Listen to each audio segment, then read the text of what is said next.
Olá pessoal, aqui é o professor Sérgio Cotrim, da Universidade Federal do Maranhão.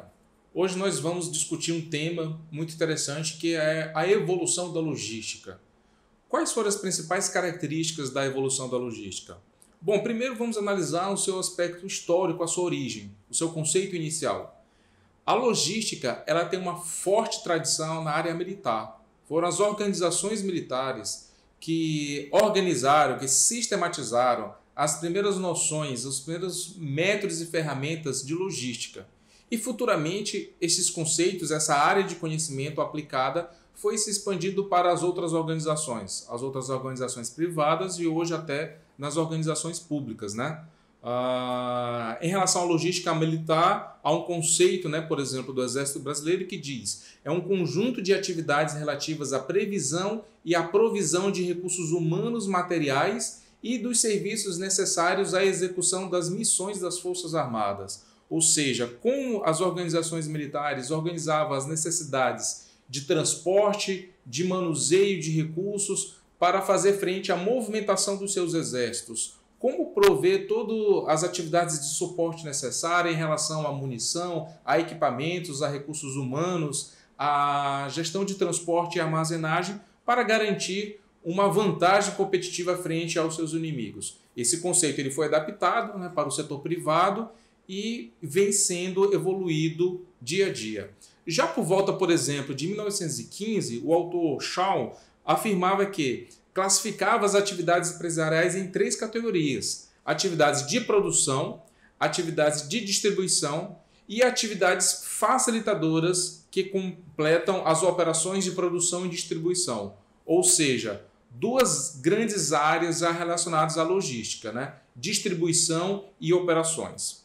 A distribuição física das mercadorias é um problema que ele nasce não necessariamente no momento de se pensar em fazer a distribuição para os clientes finais, mas muito antes disso na previsão de demanda. A área de produção, operações e logística, hoje elas estão integradas. Então há necessidade de um planejamento muito grande entre essas 3 áreas. O que antigamente nós chamávamos apenas de logística, hoje a visão moderna chama-se cadeia de suprimentos. O profissional moderno, atualizado de logística, ele é um profissional que ele faz a gestão da cadeia de suprimentos. A visão parou de ser apenas a preocupação com as atividades de transporte outbound, ou seja, o produto está pronto e como ele será entregue ao seu cliente, mas ela vem desde o início de todos os elos da cadeia produtiva, incluindo os fornecedores de matéria-prima. Esses fornecedores de matéria-prima, eles estão interligados em uma cadeia produtiva, eles repassam essa matéria-prima para as fábricas, para as manufaturas. Essas fábricas passam esse produto para elos de distribuição, pode ser um atacadista, pode ser um varejista, pode ter outros elos de distribuição, uma loja no shopping, uma loja online e, por fim, a disposição, a distribuição ao seu cliente final. Todos esses elos dessa cadeia produtiva, fornecedores de matéria-prima, indústrias, manufaturas, atacadista, varejista, lojas, pontos de venda com o consumidor final, eles devem estar integrados. Essa integração vai permitir a distribuição de informação entre todos os elos da cadeia produtiva, que é o que caracteriza uma cadeia de suprimentos. Essa cadeia de suprimentos integrada, ela vai permitir com que a gestão do estoque ela seja ótima. Essa é uma diferença fundamental na cadeia de suprimentos, Não haverá um estoque muito acima da demanda real. Hoje, no conceito moderno, o Ballow afirma: a missão da logística é dispor a mercadoria ou serviço no lugar certo, no tempo certo e nas condições desejadas, ao mesmo tempo em que fornece a maior contribuição para a empresa. E já numa visão também moderna de cadeia de suprimentos, o Conselho de Profissionais de Gestão de Cadeia de Suprimentos afirma que a integração de processos-chave a partir do usuário final até os fornecedores primários dessa cadeia produtiva, compartilhando produtos, serviços e informação.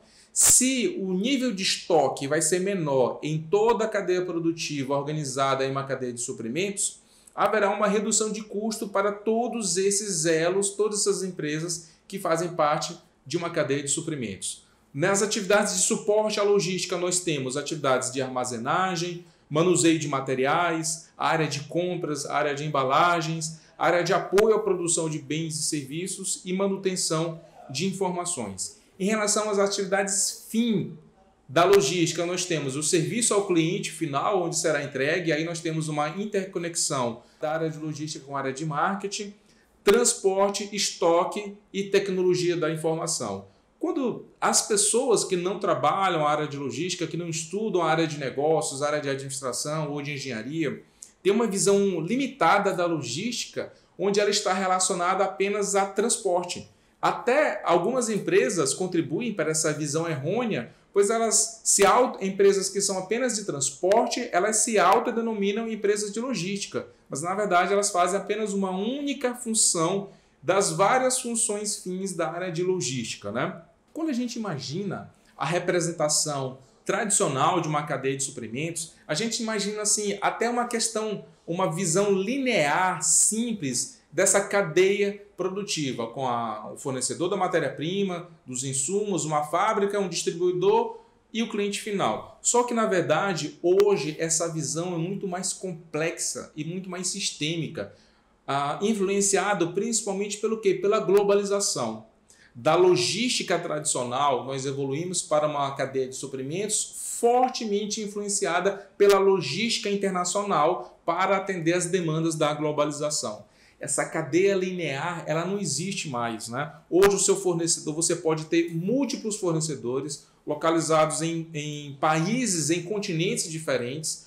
Você pode ter contratos de prestação de serviço, de compra, de diferentes modelos esse contrato. Você pode ter um operador logístico, que é uma empresa que você terceiriza essas funções de logística para uma outra empresa, por um operador logístico multimodal, né, onde ele vai executar todas essas funções logísticas e você pode se concentrar na sua atividade fim, da produção, da pesquisa com o seu cliente, do relacionamento com o seu cliente, né?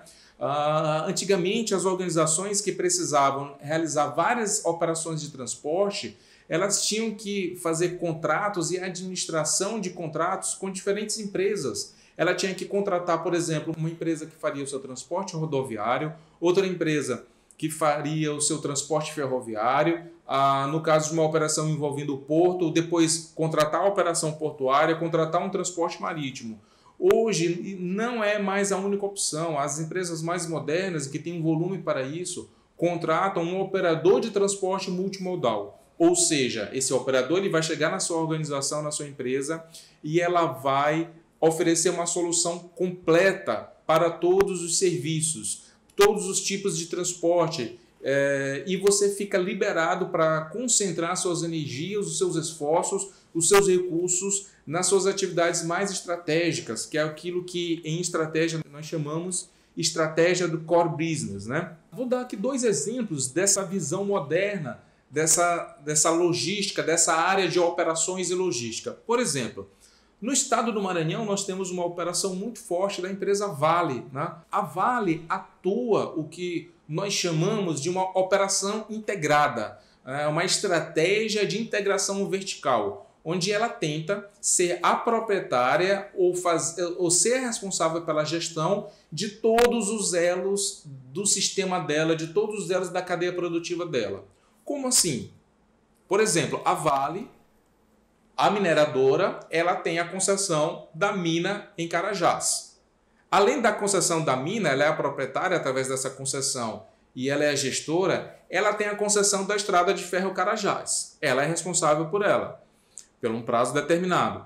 Além da ferrovia, ela tem a concessão de um terminal portuário, que é o terminal marítimo Ponta da Madeira, né, localizado dentro do complexo portuário de São Luís. Além disso, parte da operação de transporte marítimo, ela é responsável, ou seja, de todos os elos, mina, estrada de ferro, porto, transporte marítimo, ela tenta ser a proprietária e a gestora da maior parte dessas operações. É uma integração vertical. Transporte marítimo é a única seção é a única parte onde ela não domina todas essas operações, até porque ela contrata, ela paga um frete para o transporte marítimo, né? Vamos analisar a Perdigão, né? Tá a indústria de alimentos Perdigão.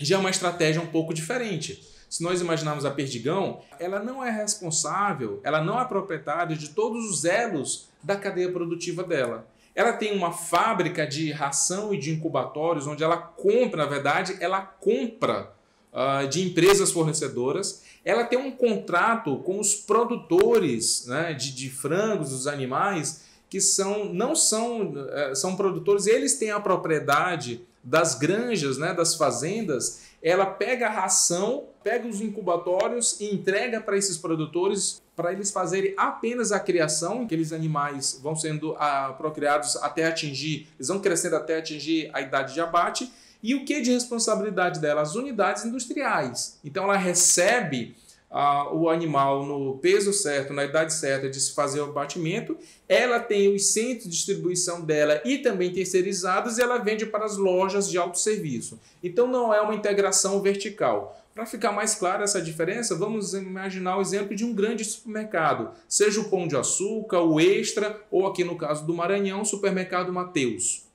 Esse supermercado, imagine, eles nunca adotariam a estratégia de integração vertical.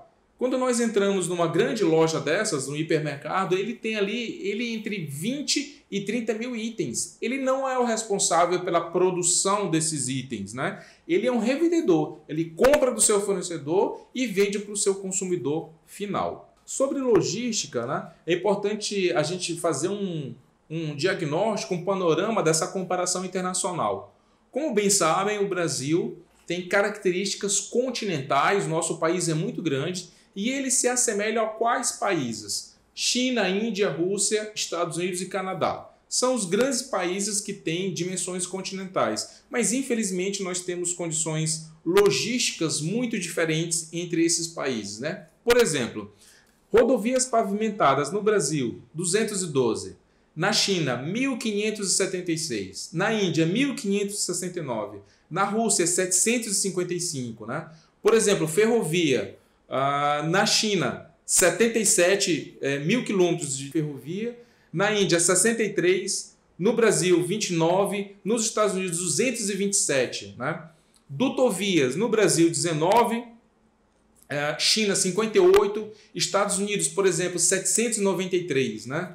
Hidrovias, nós somos um país cortado por rios, que ainda não utilizamos todo esse potencial. Né? No Brasil, 14 economicamente viáveis, sendo produtivas. Né? Na China, 110. Na Rússia, 102 quilômetros de hidrovias. Pois bem, essa é a nossa aula sobre a evolução da logística, passando com a sua origem em relação à área militar, evoluindo para a logística, depois para a logística integrada e hoje como nós chamamos gestão da cadeia de suprimentos.